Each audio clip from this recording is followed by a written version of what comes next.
Muito bem, estamos de volta aqui no Jornal da Rede Alesp, com todas as principais informações aqui do Parlamento Paulista. E com muito prazer recebemos aqui a deputada Janaína Pascoal, do PSL. Muito obrigado pela sua presença, deputada. Eu que agradeço a honra de poder participar, ainda mais aqui na Casa Nova, tá tão chique. Pois não é, estamos aqui com uma nova redação, que aliás está aberto aqui a Casa do Povo, não agora, durante a pandemia, mas depois teremos muito prazer em receber todos aqui nos nossos novos estúdios. Deputada, eu queria iniciar um pouquinho falando sobre das suas várias iniciativas, né? Que é sobre a questão da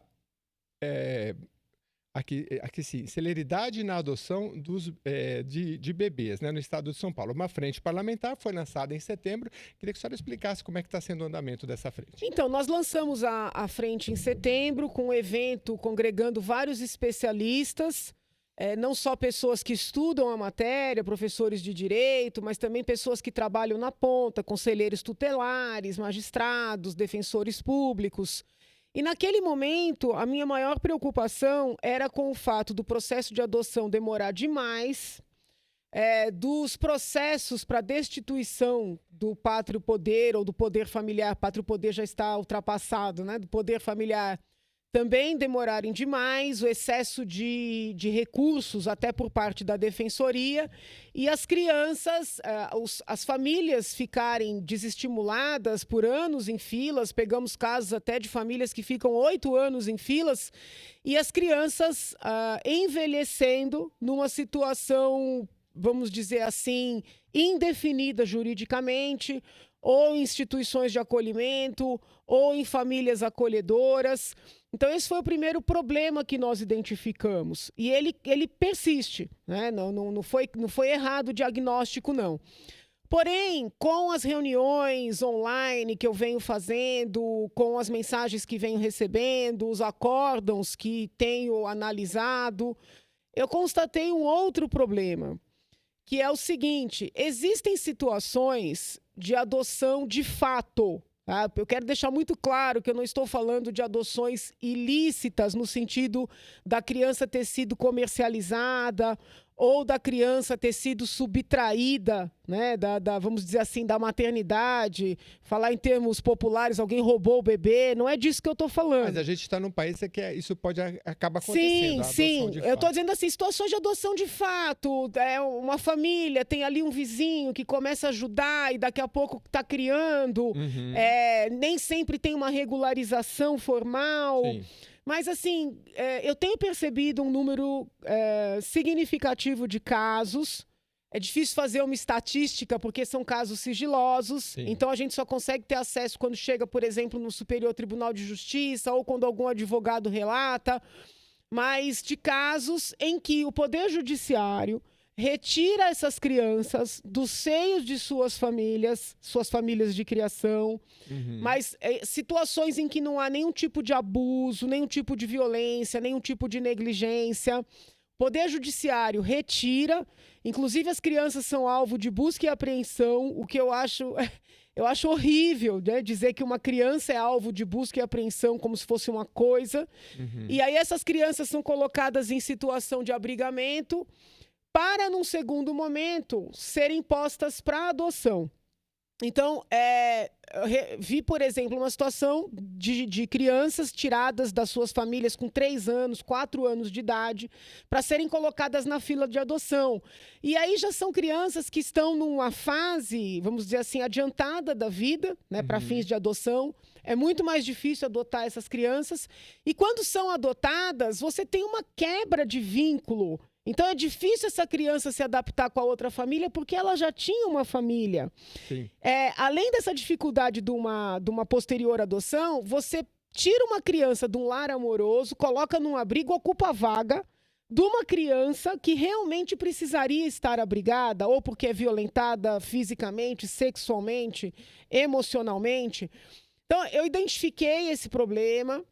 Infelizmente, eu, com todo respeito, digo aqui, ao que parece, a Justiça do Estado de São Paulo está com uma visão muito formalista desse processo, dizendo que retira essa criança porque é o interesse dela que seja observada a ordem na fila.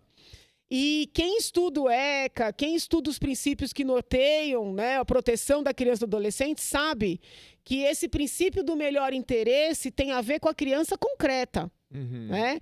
Então, ninguém me convence de que para uma criança concreta é melhor sair, depois de 4 anos, amada num lar, para ser colocada num abrigo ou para ser colocada em outra família, por melhor que seja.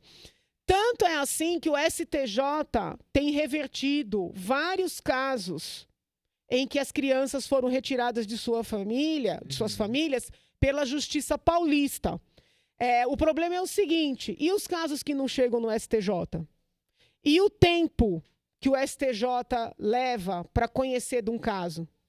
E aí eu chamei uma reunião para esta manhã, a reunião aconteceu, participaram da reunião o deputado Estevão Galvão, o deputado delegado Olim, o deputado Adalberto Freitas, a secretária nacional da família, doutora Ângela Gandra, e outras pessoas que não querem, vamos dizer assim, se identificar, porque vieram relatar casos, têm medo de retaliação, mas que trouxeram ainda mais elementos, né? E um dos outros pontos, e essa reunião trouxe ainda uma outra preocupação, ou pelo menos fortaleceu uma outra preocupação. Que preocupação?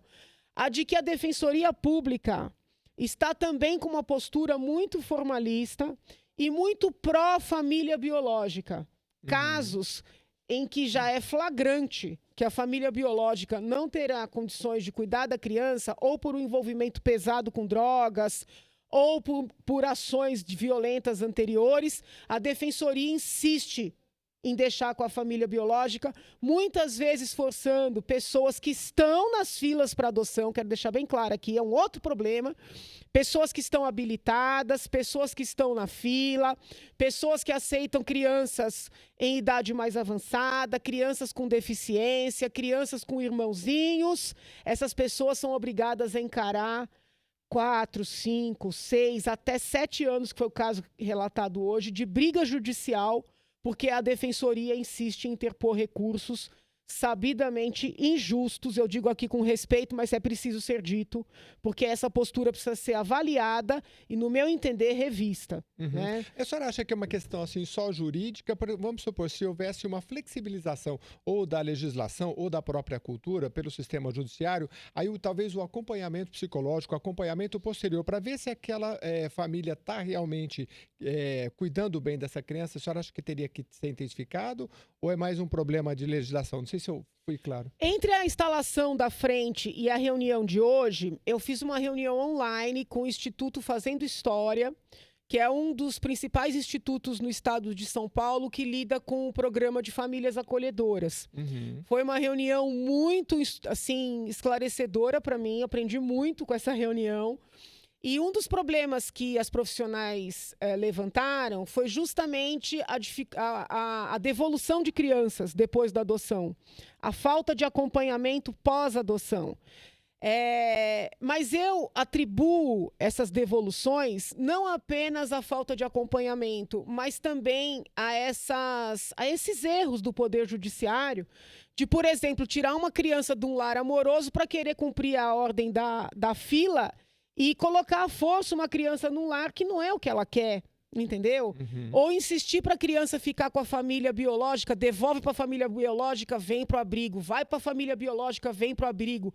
Muitas vezes a família biológica nem quer a criança, mas a Defensoria insiste, né? E aí essa criança, quando vai para adoção, já está grande, já tem mais dificuldade de adaptação. Então, o problema é bem mais complexo do que parece. Deputada, a senhora é jurista e atua muito nessa área, mas em relação a uma possível campanha para esclarecimento da população? Por exemplo, pessoas que já adotaram e disseram, olha, eu adotei, está sendo bom, está sendo legal, para incentivar as pessoas. A senhora acha que é válido? Aqui na Lesp a gente tem muitas semanas X ou Y, né? A senhora acha que ajudaria ou o problema é mais jurídico? Não, olha, eu acho que ajuda, mas eu vou ser, com todo respeito aos colegas, e eu não fico prejudicando os projetos dos colegas, eu às vezes acho que essas semanas, elas não tem muito sentido, sabe? Elas ficam esquecidas, elas ficam perdidas, faz um dia. Eu vejo que tem muito mais efeito sabe? Você me abrir esse espaço aqui, as pessoas ouvirem, à frente fazer essas reuniões constantes. Eu subi na tribuna, agora o delegado Olinda é uma ideia muito boa de nós irmos ao presidente do TJ tratar do tema. Às vezes eu acho que é mais efetivo, né? Esse trabalho contínuo de troca de ideias, abrindo espaço para as pessoas falarem, do que uma semana, um dia comemorativo, um dia de lembrança. Veja, posso estar errada, né? Mas eu não tenho assim esse apego com essas campanhas, entendeu? Entendi. Deputada, então, para finalizar esse tema, a senhora acha que dentro da frente parlamentar, celeridade na adoção de bebês, a gente sabe que a legislação é sempre federal. Aqui no Estado, a senhora tem feito com a frente um debate muito amplo, mas é uma questão de mudar a legislação também ou uma questão de mudar a cultura para que esse processo se acelere? Então, a minha leitura é a de que a lei federal já é boa, mas o judiciário está aplicando de maneira equivocada. Porque a lei federal traz uma fila de adoção e de adotantes. Houve a construção de um cadastro nacional, né, um sistema nacional de adoção, que eu acho que foi algo muito positivo, mas a criação desse sistema não afasta, né, a criação de vínculos interpessoais, a possibilidade de uma família biológica querer confiar seu filho a um conhecido. Não dá o direito do judiciário desmerecer as situações concretas. Então, a legislação federal, a meu ver, ela é boa, mas o judiciário está errando, inclusive no estado de São Paulo. Tanto é assim que o STJ está revertendo decisões da Justiça Paulista com fulcro na legislação existente. Se fosse falta de lei, como é que o judiciário federal estaria revertendo as decisões estaduais? Então, qual é a minha ideia? A minha ideia é, sim, apresentar um projeto de lei estadual, mostrando de maneira mais clara o que é que a lei federal está dizendo. Porque nós temos competência para legislar em termos de dignidade humana, em termos de direitos fundamentais, né? E eu quero exercer essa competência. Por exemplo, o programa de família acolhedora, ele tem legislação municipal. Se os municípios têm competência para legislar, como é que o Estado não tem? Fica aqui, inclusive, uma crítica. Uma crítica, porque tem sido muito comum derrubar a lei estadual de matéria equivalente à lei municipal. Quer dizer, então, que as câmaras dos vereadores, que são importantíssimas, são mais importantes que essa Assembleia? Eu não admito uma coisa dessa. Entendeu? Então, nós vamos apresentar, sim, um projeto de lei, já está em construção. A ideia é fortalecer o programa de família acolhedora, mas permitir que aquelas famílias que estão na fila para adoção já funcionem como acolhedora, tendo preferência para ficarem com as crianças que acolherem, e também prevê de maneira muito clara que no estado de São Paulo, uma criança não será retirada do seu lar, única e exclusivamente sob o argumento de que houve irregularidade na adoção. Obviamente, salvo se houver compra e venda de criança, que isso é crime, claro, da maior magnitude, ou subtração de criança, que também é algo de uma crueldade incomensurável. Então, nós vamos apresentar um projeto de lei, sim, já tem o apoio de vários colegas, peço aqui o apoio dos demais, porque a Assembleia tem competência e precisa exercer sua competência e tem que lutar institucionalmente para que essa competência seja respeitada. Muito bem, nós estamos aqui com a deputada Janaína Pascoal do PSL falando sobre a frente parlamentar celeridade na adoção de bebês.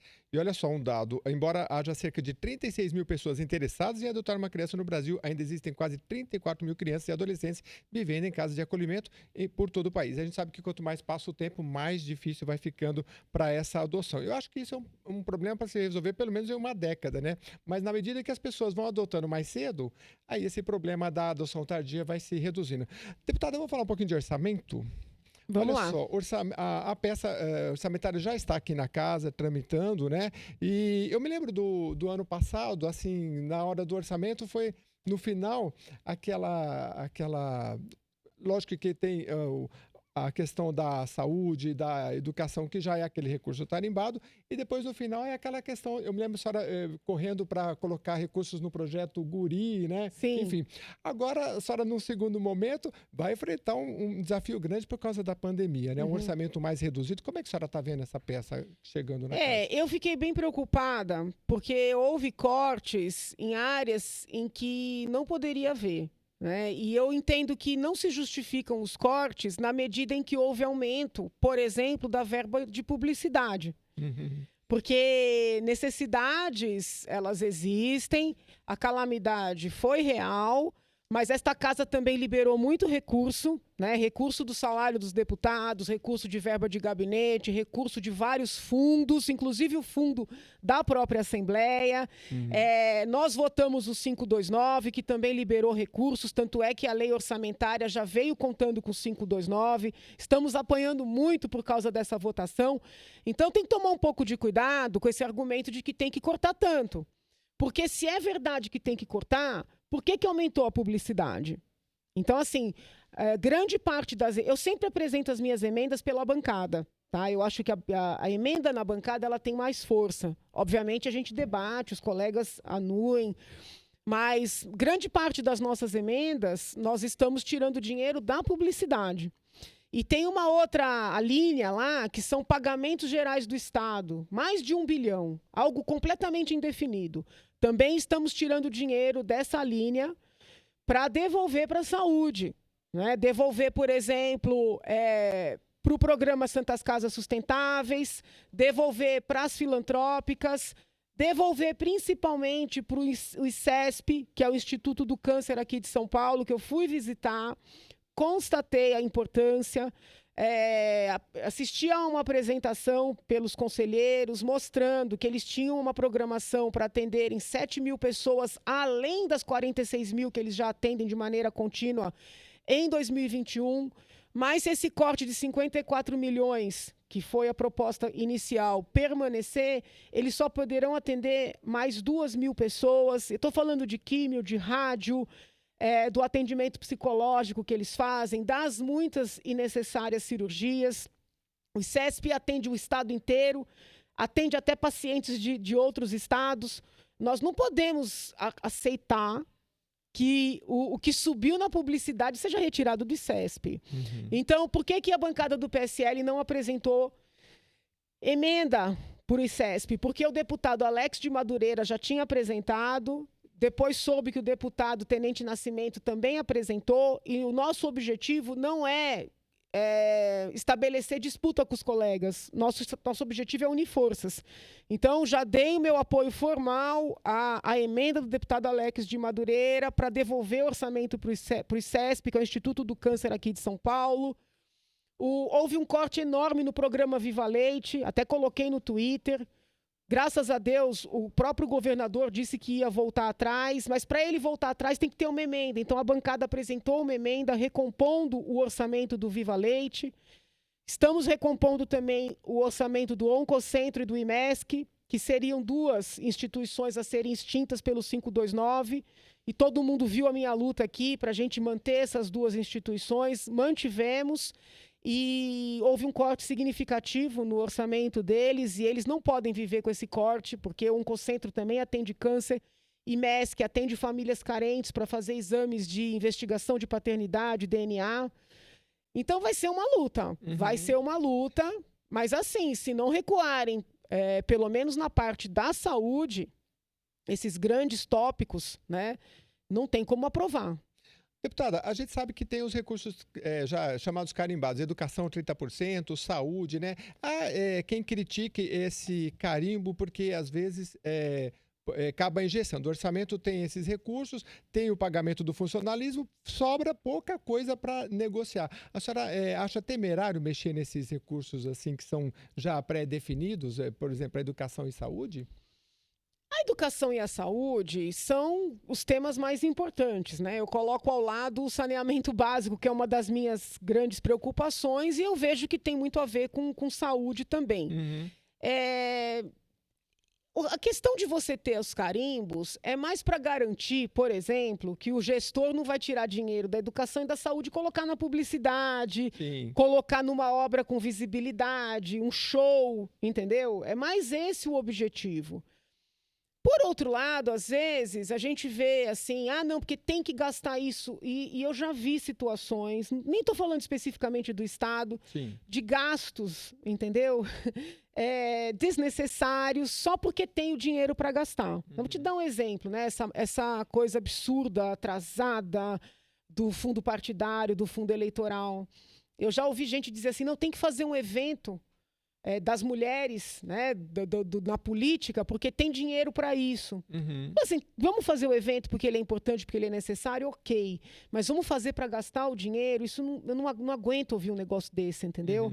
Então, essa coisa do carimbo, ela tem dois lados. Né? Ela tem um lado positivo, que é, de alguma maneira, blindar essas grandes áreas de maus gestores e de corruptos, mas tem um lado negativo, que às vezes estimula o gasto onde não precisa, e a gente precisando gastar numa coisa importante não tem, entendeu? Por isso, o olhar bem atento dos parlamentares para onde, mesmo quando os recursos são carimbados, saber exatamente para onde eles vão para que sejam colocados. Tem que fazer uma análise de mérito. Entendeu? Por isso, assim, essa visita que eu fiz no Instituto do Câncer, ela foi fundamental. A visita que eu fiz no IMESC, pedi para os meus colegas também fazerem, foi fundamental. O olhar concreto, ele faz diferença. Agora, deputada, para encerrar, em relação à pandemia, a gente viu esse projeto 529, que uma intenção de enxugar e preparar-nos todos para 2021. Qual é o recado final que a senhora vê? A gente tem que...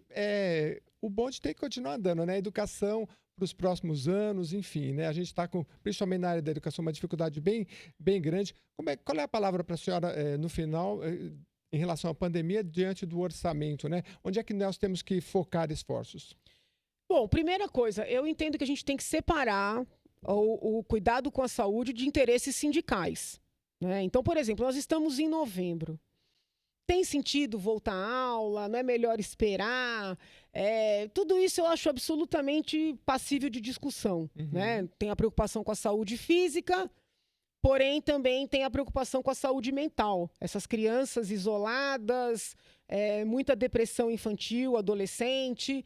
Só que eu acho que tem uma pauta sindical em tudo isso. Entendeu? O pessoal não quer trabalhar. Então, assim, estão usando o argumento da saúde para não voltar ao trabalho. Então, é novembro. Não vamos voltar porque já está no final do ano. Ok, eu acho razoável. Mas eu tenho um pouco de medo da gente entrar em fevereiro e essa conversa continuar. Então é assim, a gente está aqui brigando pelos direitos, fazendo de tudo para melhorar os projetos do Executivo. O governador, ele tem uma visão de enxugamento radical. Agora ele está alicerçado, né, auxiliado pelo secretário Mauro Ricardo, que consegue ser ainda mais radical. Hoje, no fim da tarde, eu estarei com ele para a gente tentar humanizar mais, né, esses projetos todos. Então, a gente luta para melhorar os projetos, enxugar de maneira mais humanizada. Só que é o seguinte, quando entra a pauta sindical, a gente perde a razão. Entendeu? Então, assim, você está brigando para manter as empresas e os funcionários não querem voltar a trabalhar? Você está brigando para manter os proventos e os funcionários não querem voltar a trabalhar? Então, tem que ter razoabilidade dos dois lados. Né? Eu quero crer que seguiremos orientando a população a se prevenir. Eu mesma cheguei aqui com a minha máscara, só tirei porque estamos distanciados, a cuidar de tudo isso, mas que nós temos que retomar. Né? Eu tenho muito medo de, passadas as eleições, quererem fechar de novo. Nós não temos condição econômica para isso, nós não teremos como enfrentar um novo fechamento radical, e os funcionários públicos têm que pensar um pouco mais no todo, né? E abandonar essa pauta sindical. Porque a pauta sindical, inclusive, dificulta a gente que quer fazer uma defesa concreta das várias carreiras, entendeu? Acaba dando justificativa, olha aí, não querem voltar. Entendeu? Acaba justificando esse radicalismo do poder executivo. Né? E eu que estou no meio da pancadaria, apanho de todos os lados. Então, só o que me sobra é falar a verdade. Estou lutando para manter as empresas, tô lutando para manter os direitos, mas a amizade, vamos trabalhar. Entendeu? Chega, né? Deputada Janaína Pascoal, do PSL, muito obrigado aqui pela sua participação, atualizando a gente aqui sobre os diversos trabalhos, né? A deputada sempre em muitas frentes, né? Hoje a gente falou um pouquinho aqui da questão da celeridade das adoções, também falamos sobre orçamento. Fique à vontade e já para os nossos encerramentos, por favor. Agradeço imensamente o espaço, desejo muita alegria para vocês todos aqui da Rede Alesp na Casa Nova. Desejo uma boa semana para todos, né? Se possível, com muita harmonia. O país precisa, o mundo precisa, não é assim? Beijo grande, fiquem com Deus, até a próxima. Muito obrigado, deputada Janaína Pascoal aqui com a gente.